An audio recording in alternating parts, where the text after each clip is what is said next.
Hello everyone. Very good morning to all of the people who are watching it right now. This is Khan ma'am, and today we are going to jump into one of the most interesting topic, easiest and very informative topic of physics, that is sound. So I hope आप लोग सही होगे, ठीक होगे, स्वस्थ होगे और अपना पढ़ाई कर रहे होगे. So before jumping into the topic itself, that is sound, हम जानेंगे कि sound होता क्या है. राइट, अगर आप ये वीडियो देख रहे हो और सुन रहे हो तो इट इज क्वाइट प्रोबेबल और इट इज क्वाइट एविडेंट कि हमारी साउंड या हमारी वॉइस आपके ईयर्स तक आ रही है.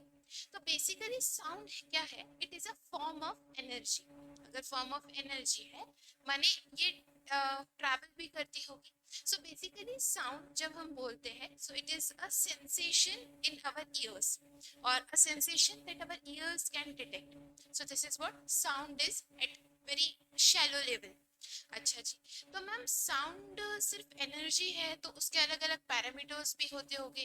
अगर साउंड हम फिजिक्स में पढ़ रहे हैं तो कहीं ना कहीं हम साउंड को मेजर भी करते होंगे, राइट. सो हाँ, आज का जो हमारा टॉपिक है वो साउंड है और हम इससे रिलेटेड डिफरेंट डिफरेंट पैरामीटर्स पढ़ेंगे, डिफरेंट डिफरेंट हम उसके एस्पेक्ट्स पढ़ेंगे और हम देखेंगे साउंड एक्चुअल में होता क्या है बहुत कोर लेवल पे जाके और काफी क्रिस्प एंड कंसाइज पार्ट. ठीक है, चलिए. सो हमारा आज का टॉपिक क्या रहेगा कि what is sound wave, production of sound wave, graphical representation of sound wave and terms related to sound wave. अब आप इतनी बार देख रहे हो sound wave sound wave sound wave, माने साउंड एक फॉर्म ऑफ एनर्जी है जो मैंने आपको पहले बता दिया. और ये जो एनर्जी है in a form of wave move करती है. वेव हमें पता है ऐसा वाला होता है, यही हमने सी वेव्स देखा है, यही आप देखते हो. सो वेव के फॉर्म में अगर ये ट्रैवल कर रही है तो सबसे पहले हमें ये पता होना चाहिए कि वेव क्या होती है.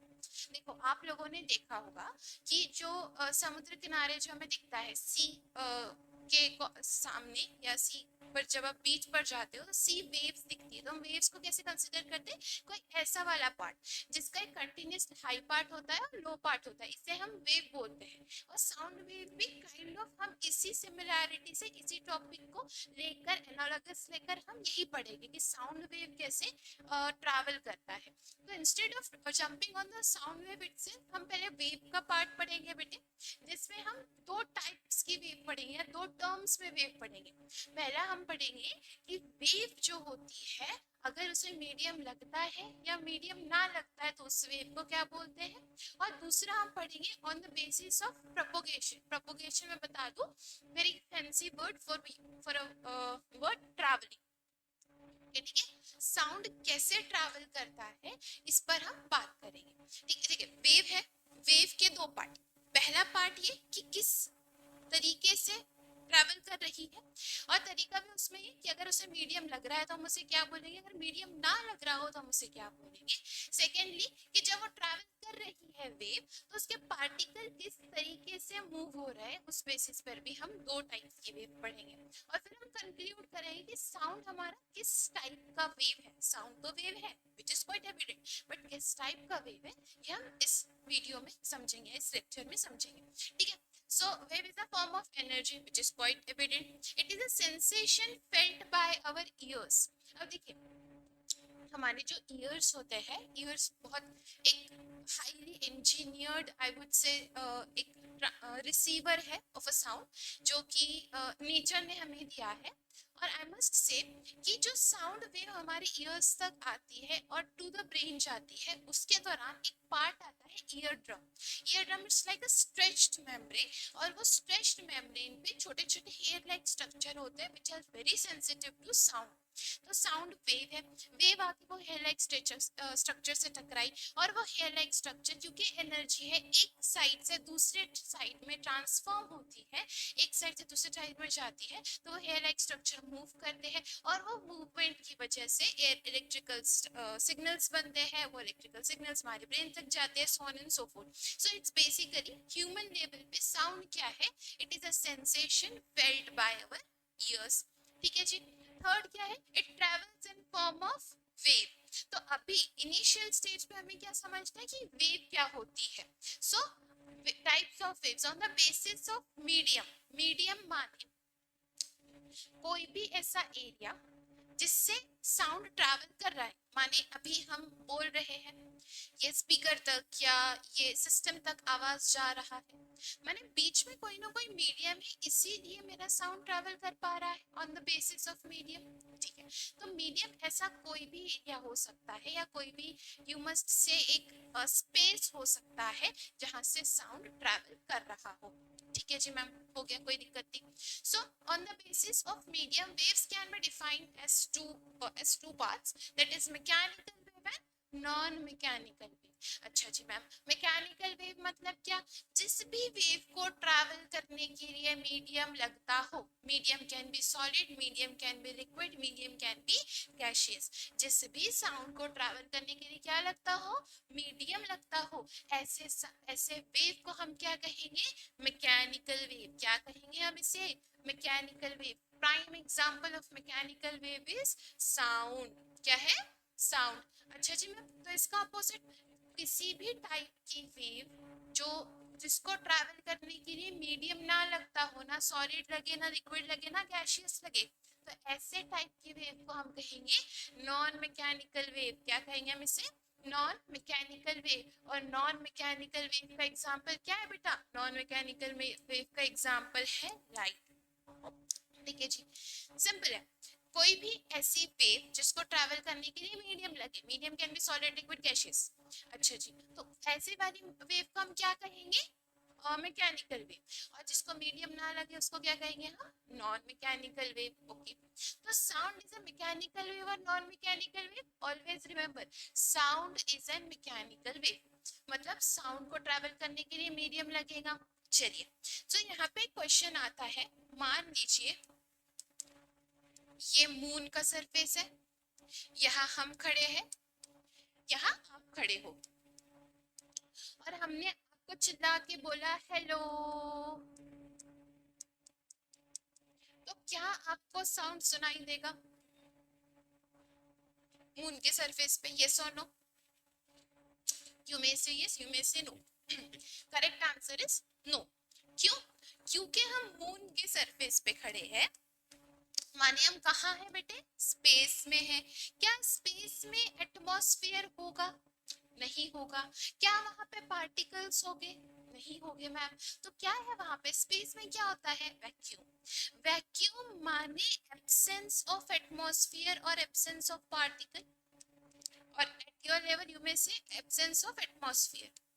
वहां पे कोई ऐसे मूविंग पार्टिकल्स नहीं है, वहां पे ऐसे पार्टिकल्स नहीं है जिनकी कोई काइनेटिक एनर्जी हो, जो कि मूविंग नहीं है। Basically at your level you में से ये वैक्यूम, एब्सेंस ऑफ एटमॉस्फेयर। अगर एटमॉस्फेयर नहीं है तो पार्टिकल्स नहीं है, पार्टिकल्स नहीं है तो मीडियम नहीं है, क्योंकि मीडियम तो पार्टिकल से बनता है। तो अगर मीडियम ही नहीं है तो क्या साउंड वेव ट्रैवल करेगी? नहीं करेगी। तो क्या हमारा कहा हुआ हेलो आपको सुनाई देगा? बिल्कुल नहीं सुनाई देगा। सो अगर मून पर खड़े रह के आप हाय हेलो बोल रहे हो, या वैक्यूम में खड़े रह के हाय हेलो बोल रहे हो, अगर आप ऐसा सिचुएशन क्रिएट कर दो, मान लो इस क्लास से आप सारे एयर पार्टिकल्स निकाल दो, पूरा सारा मतलब एटमॉस्फेयर, मतलब ऐसे बना लो कि यहाँ पे वैक्यूम बन जाए, यहाँ पे कोई पार्टिकल ही नहीं है, यहाँ पे वैक्यूम क्रिएट कर दो, तो it is quite pretty sure that I am pretty sure कि यहाँ पर भी साउंड ट्रैवल नहीं होगा। ठीक है, चलिए सेकेंड वाला हमने बताया आपको कि ऐसा वेव जिसको ट्रैवल करने के लिए मीडियम ना लगे, वो कौन सा है? Light wave. कैसे समझेंगे? कैसे समझेंगे? ऐसे समझेंगे कि ये हमारी प्यारी सी अर्थ है, हमारी क्यूट क्यूट सी धरती माता जी, यहाँ पे सन है। ठीक है, अरे सन है, सन अपना लाइट ऐसे एक्सपेल करता है, अपना प्रकाश सारी जगह फैलाता है। ठीक है जी, फैलाता है मैम। तो क्या सन का लाइट अर्थ तक आता है? बिल्कुल आता है, इसीलिए तो दिन होती है, रात होती है हमारे यहाँ पे। बिल्कुल, सन का लाइट अर्थ तक आता है। तो अगर सन का लाइट अर्थ तक आ रहा है, माने स्पेस ही है सन और अर्थ के बीच में, वैक्यूम ही है, माने जो हमारा लाइट है वो वैक्यूम से ट्रैवल कर पा रहा है। बिल्कुल कर पा रहा है। तो लाइट क्या हुआ? क्या उससे मीडियम लगा ट्रैवल होने के लिए? बिल्कुल नहीं लगा। तो हमारा जो लाइट है वो क्या है? एक नॉन मैकेनिकल वेव। क्या है? Non mechanical wave. ठीक है,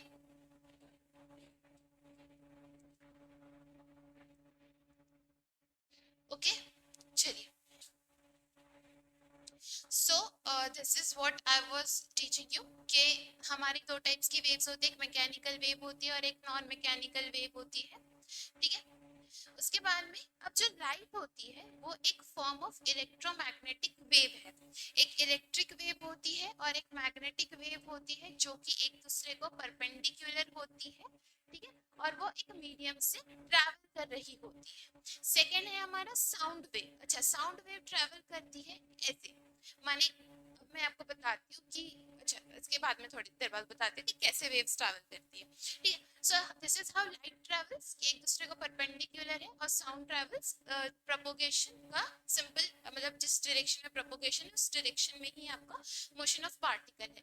ये हम समझेंगे अभी कि on the basis of propagation there are two types of wave, that is transverse wave and that is longitudinal wave। अब ट्रांसवर्स वेव कैसे मूव करती है और लॉन्जिट्यूडिनल वेव कैसे मूव करती है वो मैं आपको बताती हूँ। ट्रांसवर्स वेव इस तरीके से मूव करती है, मान लो ये पार्टिकल है, ठीक है, सुनो, हम पार्टिकल है और अभी हमारा मोशन देखो अलोंग एक्स एक्सिस है, वाई एक्सिस है, अलोंग वाई एक्सिस है, अभी हमारा मोशन अलोंग वाई एक्सिस है। अच्छा, ऐसे मूव करते करते अगर हम अलोंग एक्स एक्सिस मूव करने लगे तो देखो अलोंग एक्स एक्सिस मूव कर रहे हैं, क्या किया हमने कि हम एक पार्टिकल है, हमारा वाइब्रेशन किस एक्सिस के अलोंग है, अलोंग वाई एक्सिस के, और वाइब्रेट करते हुए हमारा मोशन या ट्रैवलिंग किस डायरेक्शन में है, एक्स डायरेक्शन में है, अलोंग एक्स डायरेक्शन में है। तो ऐसे टाइप की वेव को हम कहेंगे ट्रांसवर्स वेव। कौन सा वेव, ट्रांसवर्स वेव, माने पार्टिकल का वाइब्रेशन और पार्टिकल का प्रोपोगेशन, ये दोनों कैसे है, 90 डिग्री के एंगल पे है। कैसे है, 90 डिग्री के एंगल पे है। लॉन्जिट्यूडिनल वेव क्या होती है, मान लो अगेन हम एक पार्टिकल है जो कि वाइब्रेट कर रहा है about it's mean position along x axis. कैसे वाइब्रेट कर रहा है, अलोंग एक्स एक्सिस, और वाइब्रेट करते हुए मूव कर रहा है अलोंग एक्स एक्सिस, मतलब वाइब्रेशन भी जिस डायरेक्शन में है और प्रोपोगेशन या ट्रैवलिंग भी सेम डायरेक्शन में है। तो ऐसे टाइप को वेव कहेंगे, ऐसे टाइप की वेव को कहेंगे हम लॉन्जिट्यूडिनल वेव। क्या कहेंगे हम इसे, longitudinal wave. So it is a particle vibration and this is a particle propagation, particle vibration and particle propagation।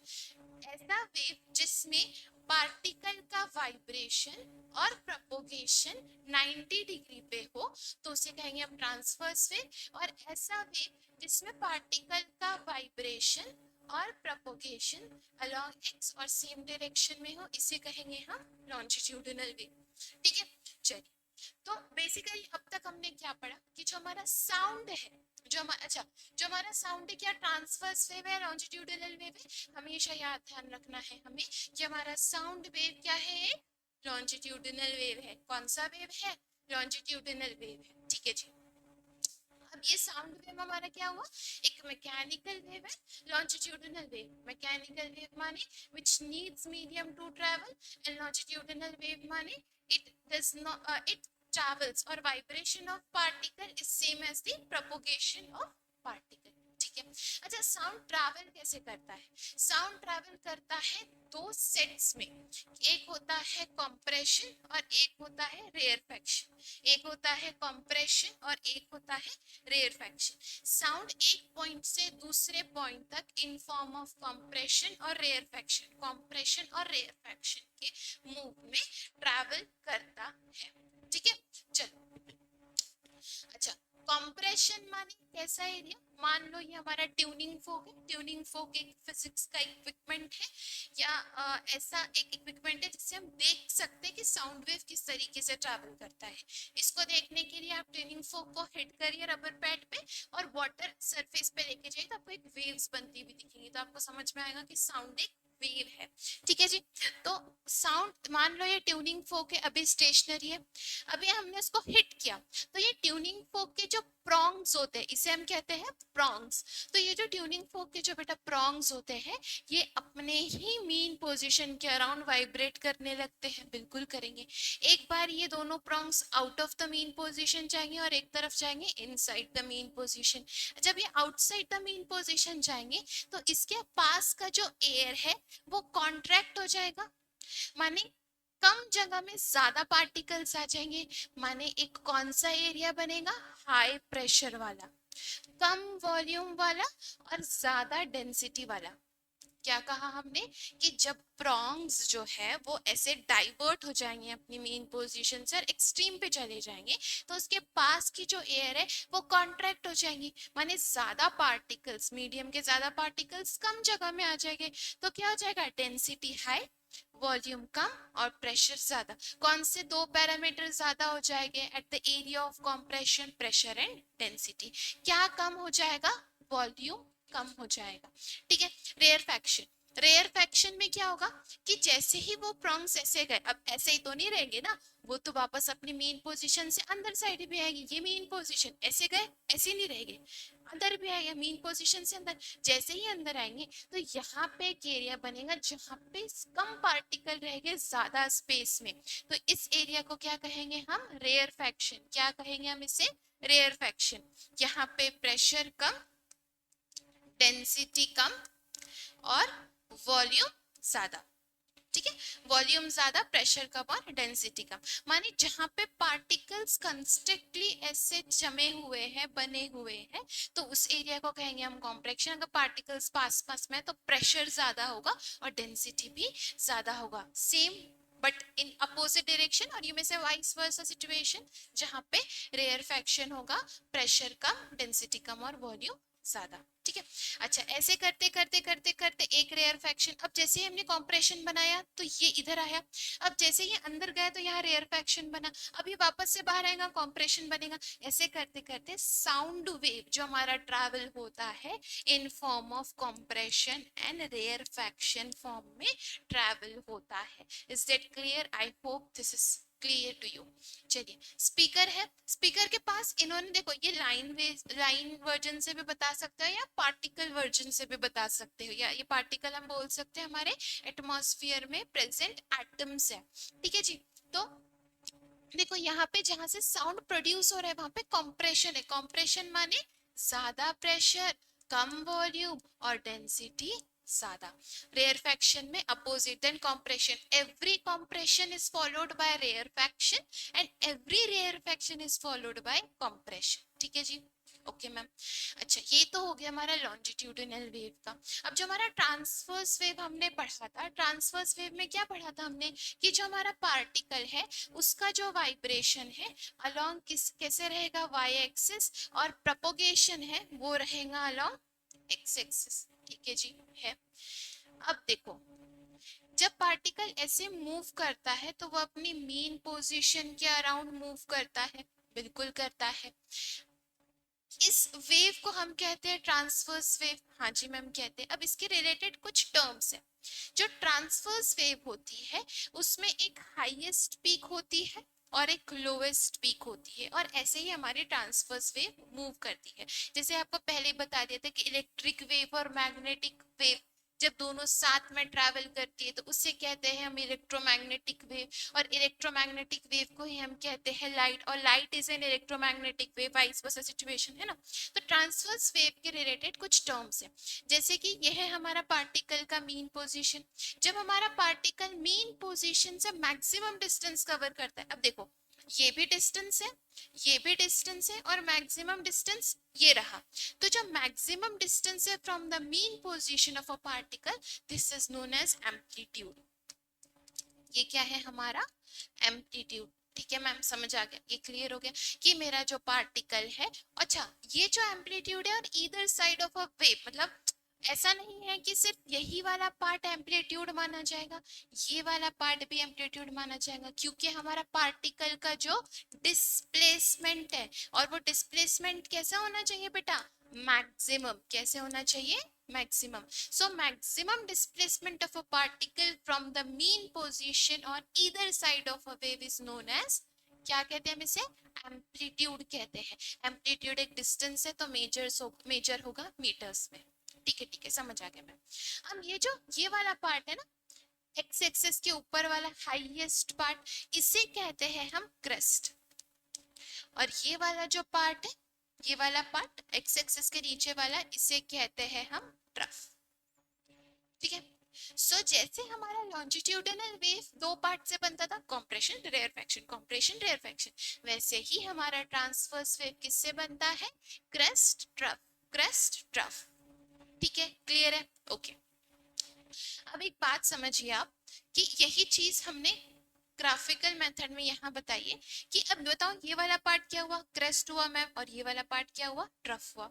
ये वाला क्रेस्ट, ये वाला trough. Amplitude, amplitude maximum displacement from the main position. अब यहाँ पे ध्यान दीजिए, डिफरेंस बिटवीन, और यू मे से the distance between two consecutive crest, ये भी क्रेस्ट है, ये भी क्रेस्ट है, कंसेक्यूटिव मतलब बाजू वाला। Distance between two consecutive crest or two consecutive trough, or two consecutive trough, distance between two consecutive crest and distance between two consecutive trough, or distance traveled by a particle in one complete revolution or one complete cycle or one complete oscillation, कुछ भी बोल दो, oscillation बोलेंगे हम इस level पे, oscillation बोल देंगे, ठीक है, या हम बोलेंगे साइकिल। ठीक है, साइकिल बोल दिया। So the distance travelled between two consecutive crest और टू कंसेक्यूटिव ट्रफ और in one complete cycle, this is known as wavelength. क्या कहेंगे हम इसे? वेवलेंथ। और it is represented by Greek alphabet lambda. So ये क्या हुआ बेटे जी? हमारा वेवलेंथ। ठीक है, एम्पलीट्यूड समझ आ गया हमें, वेवलेंथ समझ आ गया। अच्छा, ये हमारा मेन पोजीशन है, ये भी हमें समझ आ गया। अब जब हम साउंड पढ़ते हैं इन टर्म्स ऑफ वेव, हमारा साउंड किस तरीके से ट्रैवल करता है? In form of compression and rarefaction. जब हम साउंड वेव ट्रैवल पढ़ेंगे तो हम कॉम्प्रेशन रेयरफैक्शन को एनालॉगस पढ़ते हैं with respect to crest and trough. माने ट्रांसवर्स वेव का जो क्रेस्ट है वो लॉन्जिट्यूडिनल वेव के कॉम्प्रेशन को एनालॉगस है या सिमिलर है, और लॉन्जिट्यूडिनल वेव का जो रेयरफैक्शन है वो हमारी ट्रांसवर्स वेव का क्या है? ट्रफ एरिया रिप्रेजेंट करता है। ठीक है, सो कंप्रेशन क्रेस्ट, रेयरफैक्शन ट्रफ। अब जब आगे जो भी साउंड वेव के बारे में न्यूमेरिकल्स सॉल्व करेंगे वो हम in terms of transverse wave. Sound एक ट्रांसवर्स वेव नहीं है, हम उसे पढ़ते हैं उस फॉर्म में, क्योंकि यहाँ पे आप देखिए ना, यहाँ पे आप एम्पलीट्यूड कैसे दर्शाओगे ना, एक्सप्लेनेशन के लिए दिक्कत जाता है, इसलिए हम उसे एनालॉगस करके पढ़ते हैं। तो साउंड क्या है? एक मैकेनिकल वेव है, लॉन्जिट्यूडिनल वेव। ठीक है, चलिए। सो देखो, दिस पार्टिकल का डिस्टेंस और distance travelled by a particle in one complete cycle और one complete oscillation, that is known as wavelength. distance between two consecutive crest, that is known as wavelength. distance between two consecutive trough, that is known as wavelength. अब भैया देखो, एक particle है जो कि एक point से दूसरे पॉइंट पे जा रहा है, उसे जाने के लिए टाइम तो लगता होगा ना। So the time taken by a particle to complete one revolution और वन साइकिल और one oscillation, that is, revolution तो नहीं बोलेंगे, ऑसिलेशन बोलेंगे। The time taken by a particle to complete one oscillation is known as time period। कितना time लगा उस particle को एक अपना क्या कहते हैं साइकिल कंप्लीट करने के लिए, उसे कहते हैं हम time period. Time period measured in seconds. Wavelength क्या था? डिस्टेंस, तो वेवलेंथ भी किस में मेजर होगा? मीटर्स या सेंटीमीटर्स में। ठीक है जी, चलिए। तो यहाँ पे कुछ टर्म्स जो हमने आपको अब तक बताई है वो सिर्फ इंग्लिश में लिखी हुई है, nothing more nothing less. So wavelength is the distance between two consecutive compression or two consecutive rarefaction. If you are writing this definition in form of longitudinal way, और same चलेगा the distance between two consecutive crest or two consecutive trough, that is known as wavelength. Unit क्या आएगा बेटे जी? meters आएगा, और it is denoted by Greek alphabet, that is lambda। ठीक है, ऐसे क्यों है मैम? ऐसे ही है। ठीक है, फ्रीक्वेंसी, फ्रीक्वेंसी क्या होती है? अच्छा, कितने नंबर ऑफ ऑसिलेशन पर सेकंड हो रहे हैं। मान लो कि ये मेरा वेव है, ये मेरा ट्रांसवर्स वेव है, ये एक सेकंड में 10 वेव्स क्रिएट कर लेता है, या एक मेरा साउंड का सोर्स है जो कि एक सेकेंड में कितने वेव्स कर लेता है? 10 वेव्स क्रिएट कर लेता है। तो इसका फ्रीक्वेंसी कितना होगा? 10 होगा। एक सेकेंड में कितनी वेव्स बना लेता है आपका साउंड का जो सोर्स है, उसे कहेंगे हम फ्रीक्वेंसी। अच्छा, frequency is basically F is equals to 1/T है इसका फॉर्मूला है कि एक सेकेंड में कितनी फ्रीक्वेंसी कितना ऑसिलेशन हो जाता है। इसका यूनिट 1/सेकेंड आएगा। बिल्कुल। तो मैम हम इसका यूनिट सेकेंड इनवर्स बोल सकते हैं क्या? हाँ, नॉर्मली बोल सकते हो, बट फ्रीक्वेंसी का यूनिट क्या होता है? हर्ट्ज होता है। क्या होता है? HERTZ, hertz. और रिप्रेजेंट कैसे करते हैं? कैपिटल H और स्मॉल z से। ठीक है, चलो, ऐसा यूनिट हर्ट्ज से डिनोटेड बाय HZ। ये काफी अच्छा फॉर्मूला है, आपको न्यूमेरिकल्स में काम आएगा, इसे ध्यान रखना है। Time period, time taken by a particle to complete one oscillation is known as time period. Time है तो यूनिट सेकेंड्स होगा, रिप्रेजेंटेड बाय T। एम्पलीट्यूड आपको बताया है, magnitude of maximum displacement from mean position on either side of a wave, that is known as amplitude. Distance है metre, denoted by x। चलिए जी, I hope आप लोगों को समझ आ गया होगा ये वाला। अब what is relationship between velocity of sound, frequency and wavelength? So देखो, हमें पता है speed is equals to distance upon time, ये फॉर्मूला तो हम बचपन से पढ़ते आ रहे हैं। Instead of writing normal speed, we will write speed of sound is equals to distance. अब बताओ मुझे, साउंड कितना डिस्टेंस ट्रैवल करेगा? जितना उसका वेवलेंथ होगा। जितना उसका वेवलेंथ होगा उतना वो डिस्टेंस ट्रैवल करेगा। तो instead of writing distance we have written lambda. ठीक है, और टाइम की जगह टाइम रख दिया। तो ये वेलोसिटी किसका है? साउंड का वेलोसिटी है। डिस्टेंस क्यों? लैम्डा। क्यों? क्योंकि वो वेवलेंथ है उस साउंड का, और ये है टाइम। अच्छा, क्या हमने अभी अभी पढ़ा है F is equals to 1/T? हाँ जी मैम, पढ़ा है। तो क्या हम इसे V इज इक्वल्स टू, इसको हम V is equals to 1/T multiplied by lambda लिख सकते हैं? लिख सकते। सो 1/T का मतलब क्या होता है? फ्रीक्वेंसी होता है। सो V is equals to F lambda. Very important formula for this chapter and very easy to understand, I would say. ठीक है, चलो, अभी तो हमने काफी कुछ पढ़ लिया है, अभी हमारा टाइम है एक क्विज का। So look at this question, take your time, if you want pause the video and try to answer this question. Sound is dash and dash way. Is it a mechanical or non-mechanical way? Ma'am, it is a mechanical wave. हाँ जी ma'am. और sound कौन सा wave है? Transverse या longitudinal? अरे ma'am, आपको इतना नहीं पता कि साउंड तो है हमारा लॉन्जिट्यूडिनल वेव? अगर ये आपका आंसर है then it's quite pretty evident कि आपका लेक्चर में ध्यान था। Next, area of high volume and high density in air is known as. High volume और हाई डेंसिटी क्या था? क्या था? क्या था? रेयरफेक्शन था क्या? ना, क्या था?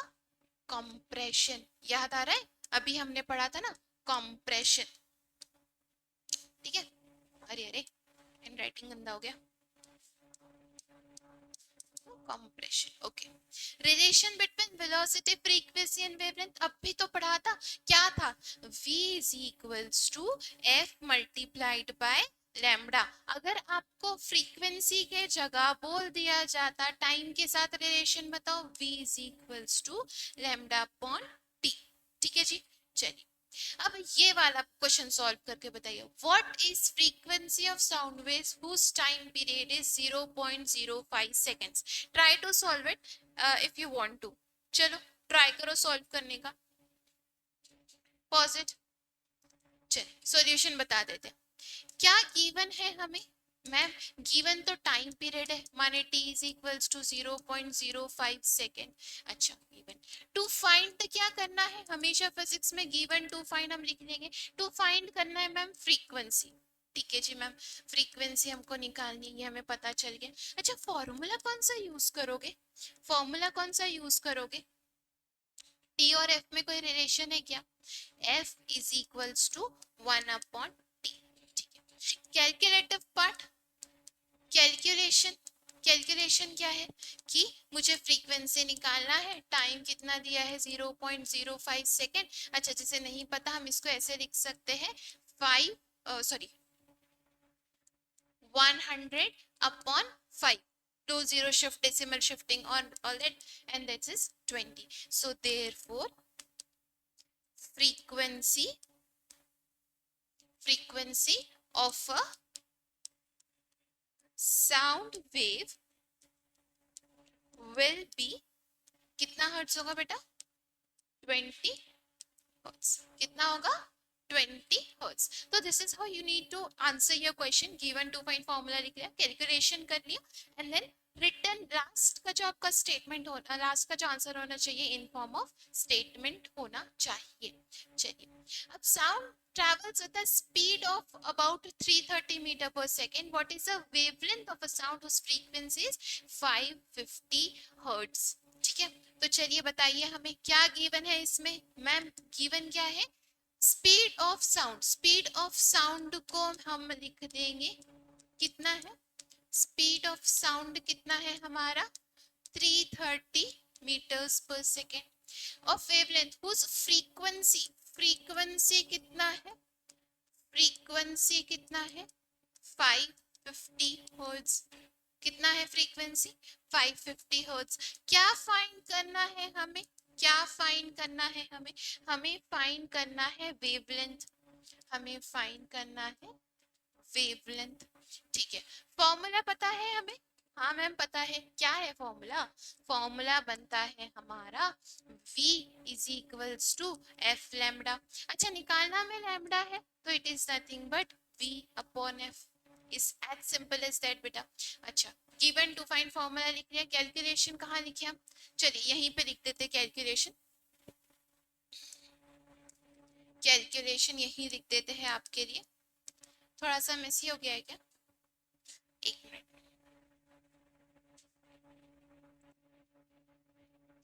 हाँ जी, चलिए.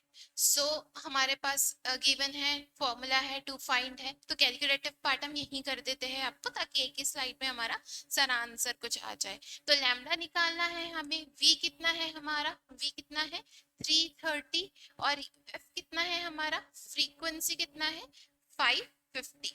It is 550. और जैसे ही आप इसे सॉल्व करोगे इट विल बी 0.6 और 0.6. बेटा लैम्डा डिस्टेंस होता है, तो डिस्टेंस है तो मेजर्ड इन मीटर्स.